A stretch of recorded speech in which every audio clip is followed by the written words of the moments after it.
Tai trumpai pristatyk apie save, papasakok žmonėm, kas toks esi, kuo užsiėmei prieš ateidamas į šią sritį.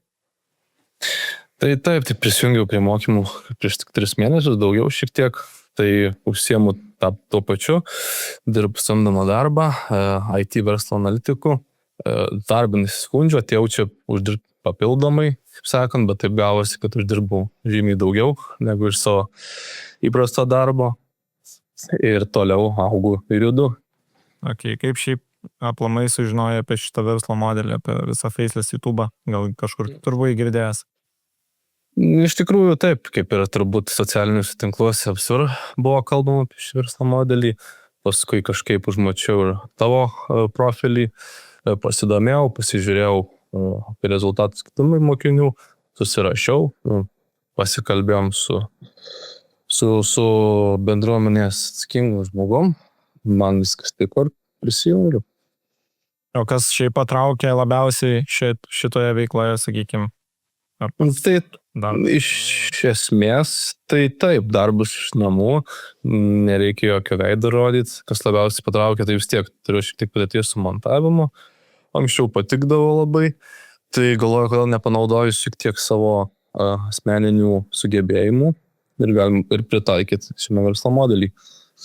Okay, gal galėtum papasakoti aplamai apie savo tą gyvenimo etapą, kuomet nusprendei pradėti?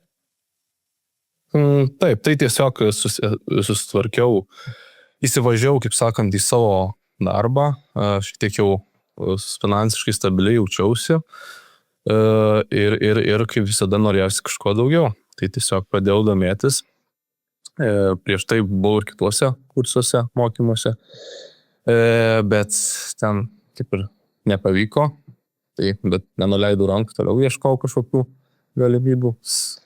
Tai ir užmačiau ir tada pradėjau daugiau domėtis ir prisijungiau. O kokiuose prieš tai mokymuose buvai, čia irgi su YouTube susiję buvo ar su kitu? Ne, čia buvo susijęs su pardavimais, tai tas pats dropshippingo kursas.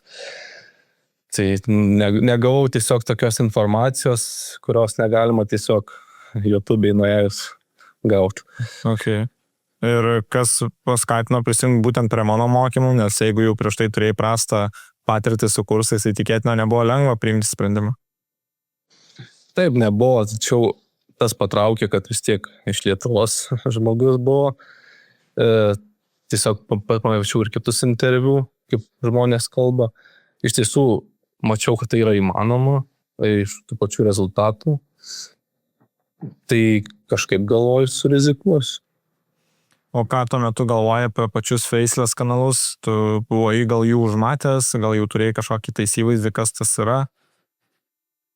Taip, iš esmės aš net nepastebėdamas matydavau tus kanalus, kartais net ir pats žiūrėdavau ir net nepastebėdavau, kad tai yra Faceless ir tai, kuria tiesiog žmogus bandant uždirbti. Tai tas ir patraukė, kad nereikia rodyti jokio veido. Kokia buvo didžiausia baimė prieš pradedant? Tai kaip ir visada turbūt didžiausia ta baimė yra, kad kainuoja daug pinigų ir kad jų neprarast, bet kaip sakant, geriau gyvenime vis tiek rizikuoti, kažką bandyti negu stovėti toj vietoj. Tai...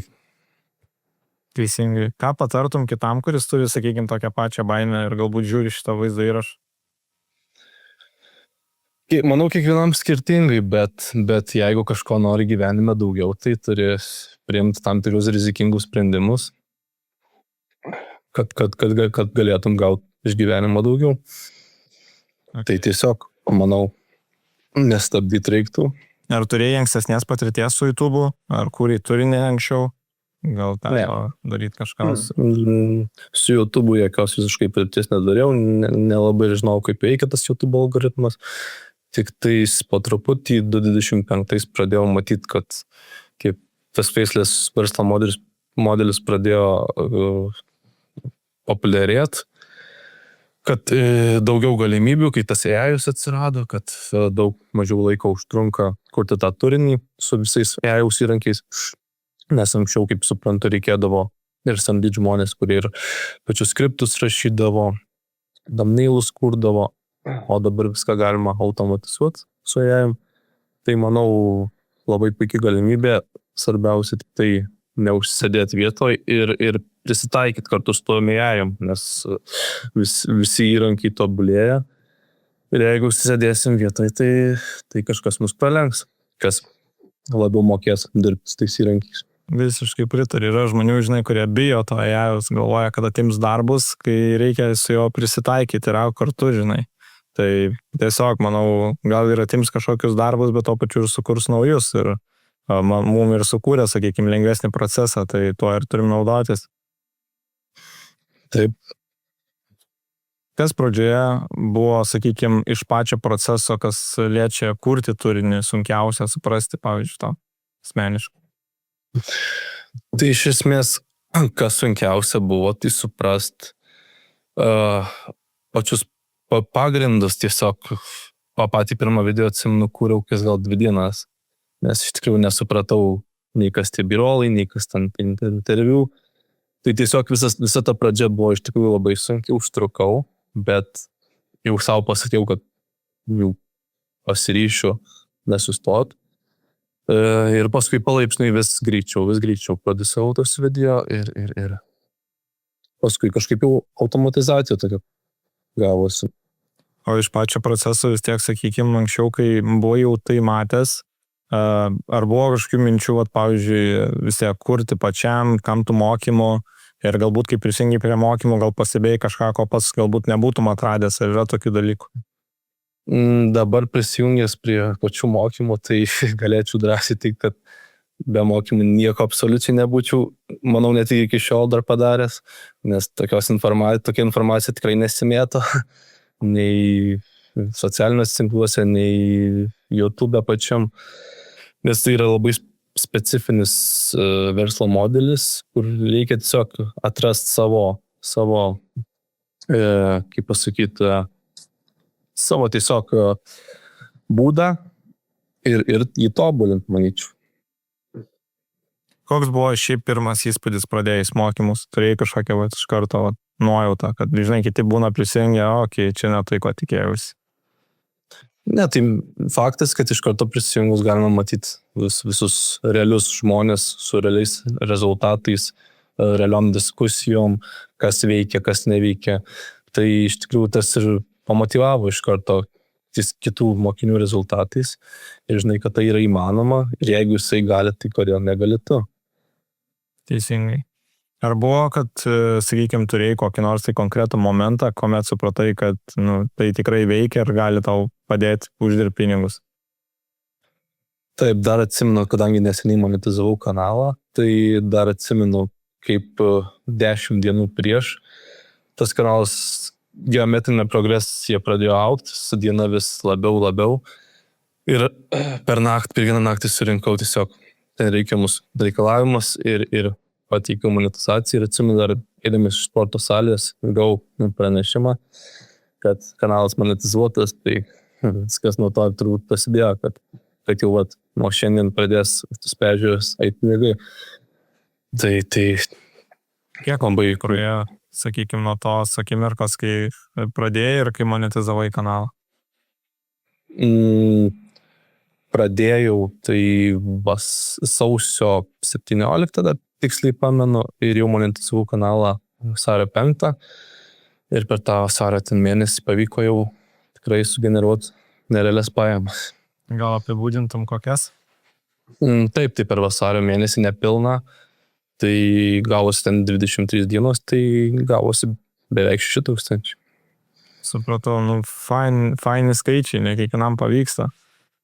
Kaip šiaip rinkaisi nišą, nes jų ten turim ne vieną, ar buvo kažkas, kas patraukė akį, ar žiūrėjai, ką renkasi visi kiti? Tai kadangi turėjau prieš tai dar 2 kanalus, negaliu sakyti, kad nepasisekusius, nes kanalai jie buvo kaip pamoka, nes iš jų pasimokiau daug, bet gal pačiam pirmam kanale pasirinkau tokį nišą, netokią lengvą, tai tame gal ir buvo klaida, bet tačiau su antru kanalu jau pasikeičiau iš rekomendacijų, būtent iš tavo rekomendacijų, ta niša visai patiko ir aš žinau, kad jinai turi perspektyvos, nes tas kanalas antras augo, tiesiog padariau tam tikrų klaidų, tai nusprendžiau tiesiog susikurti šviežiai 3 kanalą su ta pačia niša, bet jau pasimokęs už tų klaidų ir pamačiau labai greitai rezultatus. tai nišos nekeiščiau. Tvarkoj. Šiaip jau kaip prakalbėjom dabar apie tos kitus kanalus, klaidas ir panašiai, kaip manai, kokia dalis mokymuose tau padarė didžiausią proveržį? Manyčiau, didžiausią proveržį padarė mano tie 2 nepasisekę kanalai. Nes, kaip ir minėjau, kad net negalėčiau pavadinti jis nepasisekusi, nes kiekvienas kanalas nepasisekęs yra pamoka. Ir žinau realias klaidas, kurias padariau, ir žinau, kad po kito kanalo jau to nedarysiu ir turėtų viskas pavykti. Smagu girdėti, kad supranti, ne visiems pavyksta.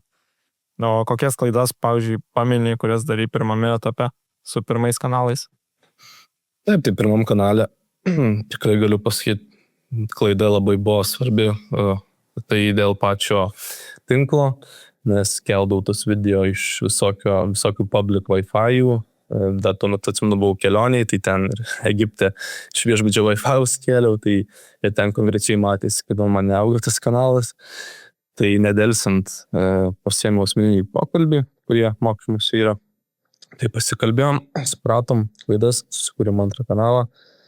Ir antram kanale jau užtaisiau šią klaidą ir matėsi konkrečiai, kad auga. Tiesiog jau paskui su temom aš šiek tiek nuklydau, nes visiškai gaus, kad perėjau į kitą nišą, pasikeitė auditoriją, todėl pradėjau neaugt, augo tik tai su vienu veikėju, kuris jau tuo metu buvo neaktualus.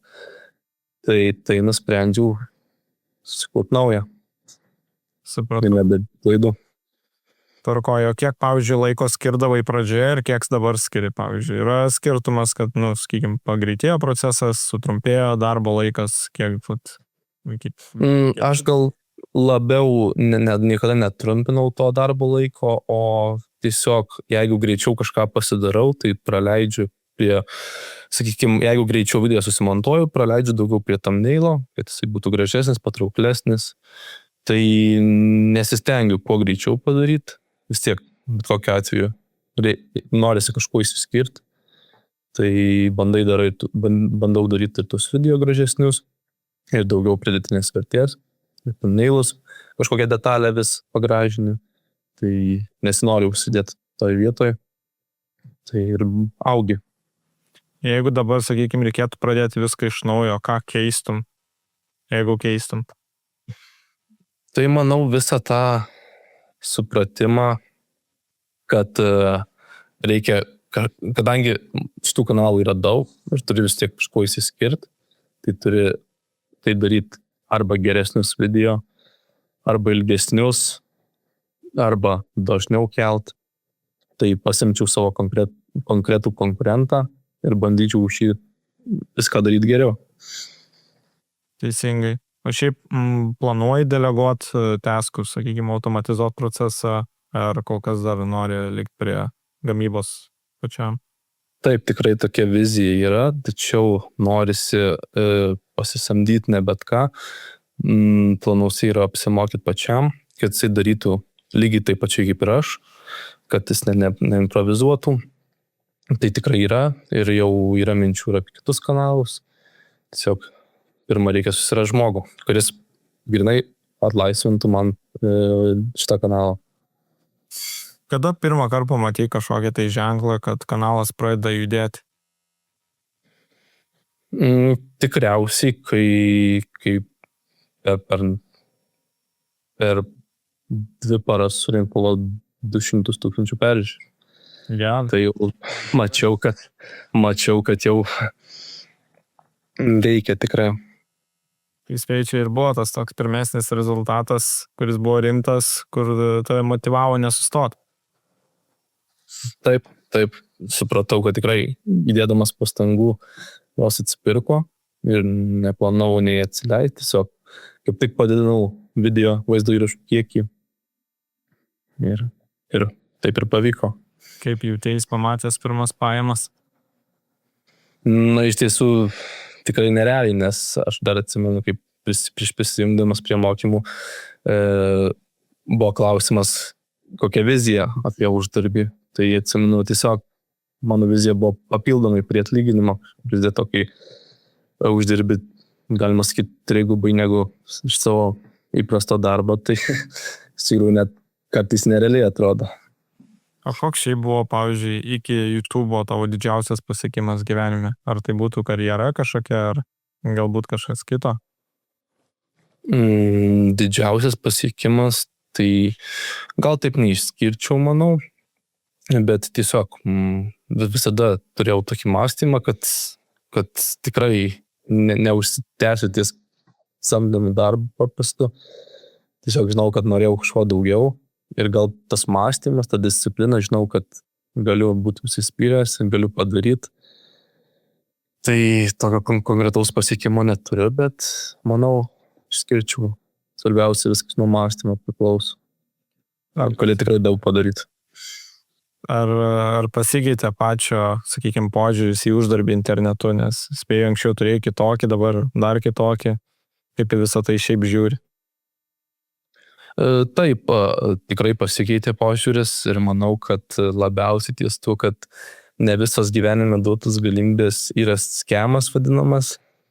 Tiesiog reikia labai atidžiai atsižvelgti į tai ir tikrai įdėdamas daug darbo, tikrai gali padaryti ne tik ir jau pačiam YouTube'o verslo modelį, bet ir visuose kituose. Tiesiog kaip ir visur, kaip ir paprastam darbe turi viskas keičiasi, tiesiog čia šituose verslo modeliuose viskas keičiasi žymiai greičiau, turi prisitaikyti. O šiaip kasdienybė pakito po prisijungimo į mokymus? Ar šiaip, nežinau, gyvenimas finansiškai? Kasdienybė tai žinoma, kad pasikeitė, nes vis tiek norisi viską suspėt, vis tiek dar full time dirbu samdomą darbą, tai po jo turi pasidaryti ir YouTube darbus, ir dar nori ir pagyventi, ir pasportuoti. Tai tikrai pasikeitė, to laiko mažiau, bet čia galbūt ne dėl YouTube, tiesiog, kad noriu dar kol kas jaust tą stabilias pajamas, taip pat ir neplanuoju dar išeiti, kol viską suspėju ir manau, tik laikas parodys. Supratau. O kaip aplinkiniai reagavo į visą tavo šitą nuotykį internetinį? Ar nelabai mėgėjęs dalintis tokiais, sužinojo keli žmonės tik tai, kai jau turėjau tam tikrus rezultatus, tai žinoma ir patys susidomėjo, ką aš čia veikiu ir kuo aš čia užsiimu. Tai reagavo tai tikrai neįprastai. O buvo momentų, kai norėjai viską mesti?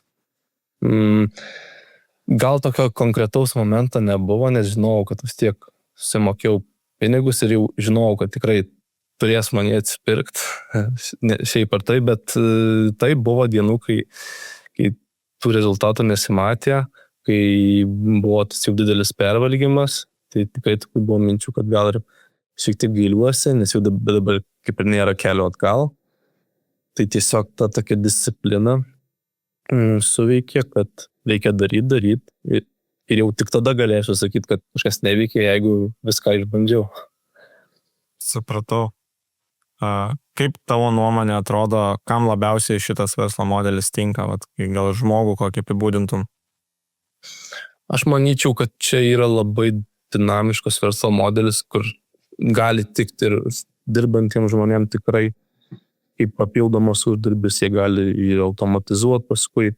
Ir manau, tie, kurie studentai, pavyzdžiui, kurie nori papildomai užsidirbti, tai tikrai puikia galimybė. Ir nemanau, kad ir laiko atžvilgiu, kad gali suderinti ir su studijom, ir su verslu. Tai konkretaus žmogaus neįvardinčiau, bet nes tiktų bet kam, kaip ir iš mūsų bendruomenės galima pamatyti, kad yra visokio amžiaus žmonių. Taip, ir vyresni, ir jaunesni, ir studentai, ir nestudentai. O kaip manai, ko pačiai išmokė visas šitas kelias, kaip ne tik apie YouTube? Manau, kad gyvenime yra labai daug galimybių, kurias turi tiesiog pasimti ir nebūtinai turi daryti tą, ką visi daro. Tiesiog tiesiog turi surasti savo kelią, kad kažkom išsiskirtum. Ar pasitikėjimo savimi pakito nuo pat pradžių? Tikrai taip pakito, nes, kaip ir sakiau, dariau šiek tiek kitaip pagal save, norėjau daryti daugiau negu kiti, nors ir to laiko tikrai nebuvo daug, bet stengiausi. Ir ilgesnius tos video daryti, ir po 2 kelti dieną, kas užtrukdavo, bet tiesiog labai norėjau rezultatų ir sakiau savo, kad reikia arba daryti daug, arba tada net neprasidėti. Ką pasakytum, sakykime, žmogui, kuris dabar galbūt žiūri šitą pokalbį ir abejoja, ar jam verta padėti? Manyčiau, abejot nereikėtų visiškai, tiesiog reiktų pasvert, ko pats nori žmogus ir ar jisai tikrai yra pasiryžęs šitam keliui, nes jisai tikrai negali sakyti, kad yra lengvas. Tiesiog vieniems gal ateina rezultatai greičiau, kitiems vėliau, bet jeigu neteina, tai turi iš to pasimokyti ir tikrai negraužti savęs. Svarbiausia pasimokyti ir nekartotų klaidų. Ir galų gale vienaip ar kitaip ateina tie rezultatai, kaip ir galima iš bendruomenės su mokinių patirčių pakomentuoti. Koks būtų, sakykime, mitas apie Faceless YouTube, kuris yra, sakykime, visiškai klaidingas iš tavo patirties? Galbūt esu girdėjęs, kad YouTube'as nemonetizuoja tų kanalų Faceless su AI-um. Tiesiog gal šitas dalykas tiesiog nesupranta žmonės, kad čia nėra visiškai tas kontentas pilnai AI-us. Tai svarbiausia pridėti tos žmogiškos vertės į kanalą. Čia gal didžiausias mitas. Tai jo žmonės tiek abejoja, galvoja, kad negali tai būti. Bet kai AI klesti, tai YouTube'as turi prie to irgi pristaikyti, nes turinio tai jau tokio nebeišvengs. Taip, ir galbūt, kad žmonės galvoja, kad čia laikinai šitas verslo modelis, bet aš manau, kad tikrai nelaikinai, nes taip viskas keisis, bet tikrai nebus, kad panaikins visas galimybės uždirbti, iš to tiesiog reikės prisitaikyti. Teisingai. Kokia viena pamoka tu buvo, sakykime, pati svarbiausia visame kelyje? Yra kažkas gal konkretaus, kas labai įsiminė? Pamoka, kad tai didžiausia pamoka, tai būtų, kad daryti geriau negu tavo konkurentai. Tiesiog, manyčiau, paprastas ir labai veikiantis dalykas. Daryti kažką panašiai, bet geriau. Supratau. O kokie pačios, sakykime, tikslai artimiausiais mėnesiais? Iš darbo, sakai, neplanuoji išeiti? Kol kas tikrai ne, bet norėčiau visų pirma tai įdarbinti šitą kanalą, kad man pilnai darytų ir keltų video. Ir norėčiau atsidaryti dar porą kanalų, kad kitose nišose, kad būtų tos stabilesnės pajamos, kad jeigu vieną mėnesį vienoje nišoje nėra tokių viral temų, tai galbūt bus kitose. Tai ir vis tiek tos pajamos susidės į tikrai nemažas. Mokymuose esi jau porą mėnesių, turėjai vieną kanalą, prieš tai turėjęs kitus, kurie gal ar nepavyko, ir jau dabar planuoji kurti dar 2 papildomus. Manai, užtenka žmogui 3-4 mėnesių, sakykime, mokymuose pabūt, pradirbti ir jau galės, sakykime, skeilinti, jau plėstis? Manau, tikrai taip. Žinoma, nuo kiekvieno žmogaus visiškai priklauso, kiek jisai to darbo įdės ir ar jisai domėsis naujausią informaciją, nes yra tikrai tokių žmonių, kurie gal pasiima tą bazinę informaciją ir galvoja, kad jinai veiks. Bet čia yra bendruomenė, čia yra grupiniai pokalbiai, mes tiesiog real time apžvelgiam, kas veikia dabar, ką reiktų daryti. Ir jeigu visus šitus punktus, kaip sakant, mokinys įvykdys, tai be abejo tikrai užtektų tik laiko ir galėtų ir ne vieną turėti kanalą monetizuoti, ir 2, ir 3. Ok, jau kur save, pavyzdžiui, matai po metų, jeigu viskas įdės tokiu pačiu tempu, ten 15 kanalų, ar apsistotum ties tais, kurie veikia, gal matai save kitoj šaly? Tai iš tikrųjų, kol kas dar kitoj šaly tai tikrai nematau. Aš noriu kaip tik, gal prieš prisijungdamas, kad aš norėčiau taip pasidaryti, kad Lietuvoje būtų gerai gyventi, kad nereiktų man niekur vykti kitą šalį ir uždarbiauti.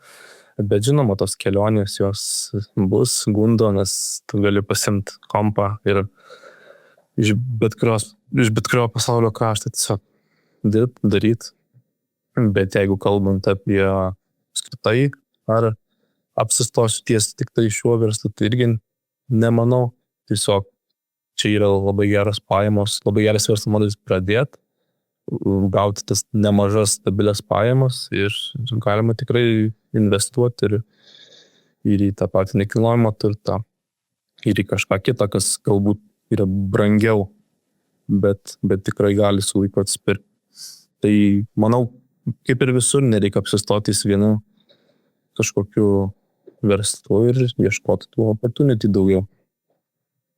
Jo, tiesiog kitas laitelis, etapas augimui. Tai visiškai tau pritariu. O buvo kažkas, ką teko paaukoti ir vat, kažkas, ko pareikalavo visas šitas kelias, šitas vat, etapas su YouTube tau? Iš esmės taip, vis tiek anksčiau neužtrukdavai papildomai porą ar 4 valandas, tai taip, veikdavai kažką savo, ar ten su draugais, ten šeima. Taip, tekdavo kažkiek paaukoti, bet tiesiog kai turi aplinkui supratingų žmonės, tai nėra taip sunku, kurie supranta ir palaiko. O visą tai visur turėsi kažką aukoti, jeigu kažko norėsi daugiau, tai manau, čia yra normalu gyvenime. Koks buvo aukščiausias taškas pačio su YouTube? Kiek buvai daugiausiai uždirbęs per vieną dieną? Taip, atsimenu, netgi tiksliai dieną po Valentino diena ir vienas video buvo labai paėjęs ir per dieną ten sugeneravo gal 650 eurų. Momentų ten buvo ir 40-50 eurų per valandą, tai taip jau matydavai savo telefone, tai vis pasižiūrėdavai, tikrindavai net kas 5 minutės, kiek čia dabar paskaičiavus gautus eurų ir tikrai nerealu, pagalvoju. Ir kiek būtent peržūto atnešė tos 600 eurų tą dieną? Žmonėm, kurie galbūt dar nesupranta. Peržiūrų, tai kažkur išgavosi apie 60 000. Kadangi ten RPM buvo tikrai nemažas pas mane, vidutiniškai svyruoja apie 10 000 peržiūrų, gauni 10 eurų maždaug. Tai taip prigavus kažkur 60 000. RPM-as tai uždarbis per 1000 turi minį. Taip. O dabar tiem žmonėm, kurie dar galbūt žiūri, yra vyresni galbūt kai kurie, arba tiesiog gal nežino, kas tas YouTube'as, kas tas Faceless, kas ta automatizacija, kaip savo lūpom apibūdintum, tai sakykim, tau tektų kalbėti su mama ir jai paaiškinti, aš dabar darau Faceless YouTube'ą. Taip, tai manau labai paprastai paaiškinčiau, tiesiog yra tam tikrų žmonių auditorija, kuriai tu paruoši produktą, tai mūsų atveju yra vaizdo įrašas ir su to vaizdo įrašu tiesiog yra išmetamos tiem žmonėms reklamos, už kurias tau krenta procentas. Tai tu tiesiog taip pačiai kaip ir kažkas pardavinėja, nežinau, turgui kažkokį produktą, tai tu irgi pardavinėjai produktą savo, tiesiog čia viskas reikia per reklamas ir tu gauni iš tų reklamų pajamos. Ar turėjai gal kokį nors kitą atsarginį planą B, jeigu, sakykime, būtum nepradėjęs šitų mokymų ir šito visą kelią su YouTube? Kažkokio konkretaus tai neturėjau, tiesiog žinau, kad pats pabandęs nesužinosi, ar tai veikia ar ne. Tiesiog, manau, būčiau bandęs kažką kitą. Tai būtų ar grįžęs prie to pačio dropshippingo, bet manau, kad net ir dabar gal po šių mokymų su dabartiniam žiniom, su dabartiniu mąstymu, negaliu taip drąsiai, kad ten nepavyko vien dėl to, kad kursas blogas. Gal tiesiog per mažai darbo įdėta, tas mąstymas šiek tiek kitoks. Tvarkoja. O pats turi kokių hobių? Kaip vat, šiaip tavo kasdienybė atrodo ar atrodė, sakykime, anksčiau? Taip, turiu. Aš visų pirma, tai ir dirbu dabar samdomame darbe ir mokausi kolegijoje ir visada kasdien sportuoju, nes bandau sutalpinti dienotvarkę, bet tas sportas tiesiog padeda nuo viso to, nuo visų tų minčių pabėgti, nes vis tiek visa dienotvarkė gaunasi beveik prie kompiuterio. Tai pavargta, psichologiškai pavargsta, tai jo, tai sportas didžiausias atotrūkis nuo visos tos kasdienybės ir žinoma, tiesiog leidimas laiko su artimai žmonėm. Padeda biškį išsikrauti, ne, nueiti į salę. Taip. Tvarkojo. Pavyzdžiui, apie pačią bendruomenę yra daug žmonių, kurie stebi iš šono, bet jie nemato, kas vyksta viduje. Gal turi ką pakomentuoti apie pačią bendruomenę, apie pačius žmonės, kurie tave supa tenai? Iš tikrųjų, jau gali iš to suprast, kad jeigu jau žmonės prisijungia prie tas bendruomenės, tai jau gali suprast, kad jų ir mąstymas yra panašus į tavo, nes jie prisijungia ne veltui, jie norėjo kažko gyvenime daugiau, tai automatiškai tas ir gaunasi, kad su to žmogum gali apie bet ką pakalbėti. Yra palaikymas iš bendruomenės labai didelis ir negaliu pasakyti, kad kažkokio savanaudiškumo yra. Tiesiog žmonės ir tikrai stengiasi ir patart ir spręsti kažkas iškilusias problemas, nes tiesiog kiekviena sprendžiama problema yra kaip patirtis. Žinai, kad gal ateityje tau taip atsitiks, tai žinosi, ką daryti. Tai svarbiausia, kad palaikyt tą bendravimą, nesvarbu, ar ten mažas problemos, didelės ar maži laimėjimai, bet kiekvienas tas postas įkeltas į tą bendruomenės, tai manau suteikia patirties ateičiai ir naudos. O ar suradai kokių žmonių, su kuriais palaikai ryšį, ten galbūt draugų naujų suradai? Taip, yra keli žmonės, su kuriais taip reguliariai bendrauja apie rezultatus, galbūt panaši niša mūsų, tai irgi turim apie ką pasikalbėti. Tai taip, tikrai yra kažkokių problemų panašių buvę.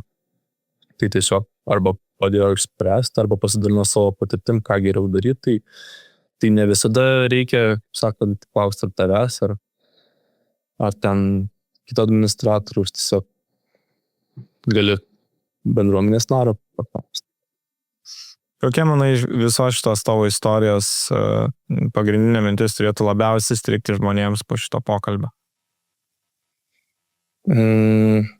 Manau, ką aš norėčiau tiesiog pasakyti visiems, tai kad reikia daryti, tiesiog kaip pasikartosiu dar, kad reikia daryti geriau iš kitus, stengtis. Reikia. Tiek. Šiaip labai fainiai, kad prisijungiai pasikalbėti. Ne visi drįsta, labai yra daug žmonių, kurie nedrįsta eiti pasikalbėti, o žinau, kad tai labai daug duoda visuomeniai, ypač kurie stebi visą tai iš šono. Tai ačiū tau labai. Ir tikiuosi surinksi ten tų pinigų ir 10 000 mėnesį, ir 15 000 mėnesį, kadangi vis tiek jau planas kurtis kitus kanalus, tai manau jau tai neišvengiam, anksčiau ir vėliau pasieksi. Tikiuosi pakeisti tavo gyvenimo būdą tau palankiausių kelių ir būsi dar laimingesnis negu esi, tobulėsi toliau ir tiek, ačiū, kad sudalyvavai. Ačiū tau.